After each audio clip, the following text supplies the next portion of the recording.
My name is Lexi Pratt, and I'm in Dr. Warren's English Class 101. And today I want to address an issue that is happening right now: the silent struggles of teenage depression. For millions of teenagers, the reality is what's going on within their own minds. This presentation will help open your eyes to these conflicts, the factors contributing to them, and what we can do to help. Have you ever stopped to wonder what truly goes on inside a teenager's mind? We see them laughing, scrolling on their phones, which seems normal. But often what you see is not what's truly happening. Many teens are battling depression, and the common signs are different than simple sadness. They include a feeling of constant sadness or irritability, loss of interest in general hobbies or regular day activities, significant changes in sleep patterns, and noticeable shift in appetite.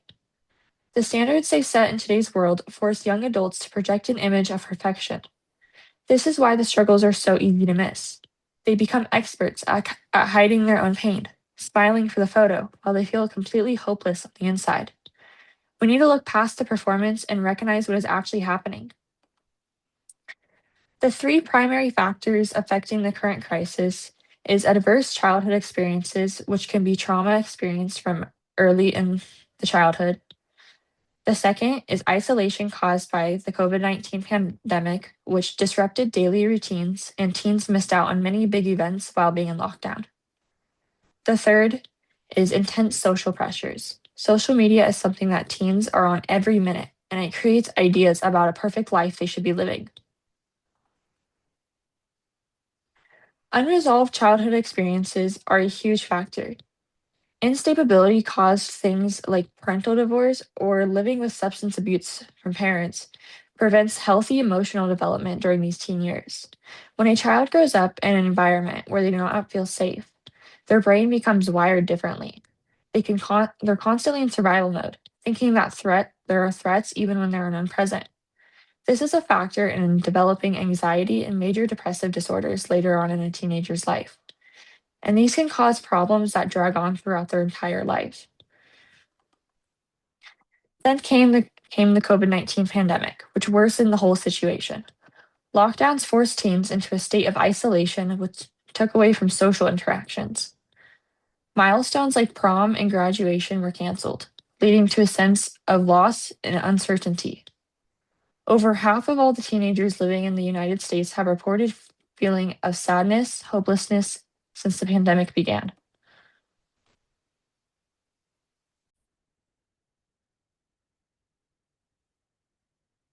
Social media might be the biggest contributor to daily mental health struggles. Platforms like Instagram and TikTok expose teens to highly unrealistic images and videos of life. Teens are constantly comparing themselves to these filtered versions of reality. This is not about looks, it is about fake lifestyles, relationships, and successes. The constant comparison crushes their self esteem and fuels the fear of missing out. The pressure to maintain a perfect public profile is exhausting. The need to belong has always existed, but social media has dramatically expanded this idea. This pressure, combined with existing expectations from peers, parents, and academic institutions, create a heavy burden and a set of standards that are simply impossible for any young person to meet. The academic environment itself is a major stressor. Parents and schools often create incredibly high and sometimes unrealistic expectations. The goals they set, straight A's, acceptances to universities, often feel impossible to reach. In this high stake environment, learning becomes a competition for grades. When teens fall short, they experience guilt, shame, and symptoms of depression. We, when it's common that teens start to feel depression symptoms when a goal or an idea, such as a career choice, is forced upon them, ignoring their interests and passions. Instead of pushing teenagers toward our own dreams or definitions of successes, we need to start supporting their well being. A lot of parents assume their child is fine since they're just being a typical teenager, but this makes it hard to notice depression symptoms. There is also a strong connection between teenagers and parents. Teenagers who struggle with depression sometimes have a parent dealing with similar issues. A parent could be struggling with their own mental health and they may be unable to notice or address this child's symptoms. In fact, research shows that parents are often less concerned about a state of youth mental health than teens are themselves, which creates a critical communication gap. Good communication is necessary for any chance of lowering depression and anxiety symptoms for your teenager.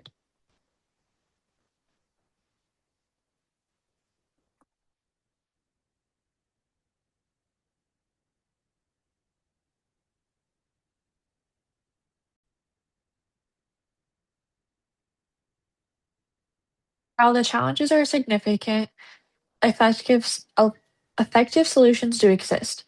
Seeking help and support is crucial during this time. We are seeing promising coping techniques and paths to recovery in different forms of therapy. Virtual reality simulations have recently been used for anxiety management and to lower depression symptoms. This environment creates a safe area for teens to take their minds off of school, regular day activities, and other items.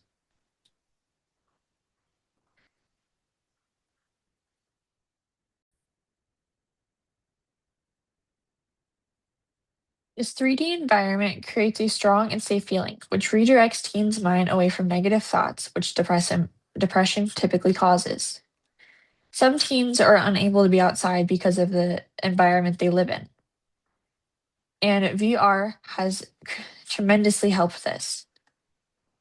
VR simulations can be forests, beaches, and landscape and other landscapes. And teens strongly prefer nature-based reality systems, which create a relaxing and engaging environment. Along with that, yoga has also created a great coping technique for depression. Yoga and meditation are proving to be incredibly effective in managing depression symptoms as well. Yoga is a great practice when feeling sad. This exercise can release all of your negative energy. These two exercises have been shown to lower depression symptoms and anxiety levels. Seeking help is crucial when experiencing depression or anxiety. There needs to be more support and understanding during this time.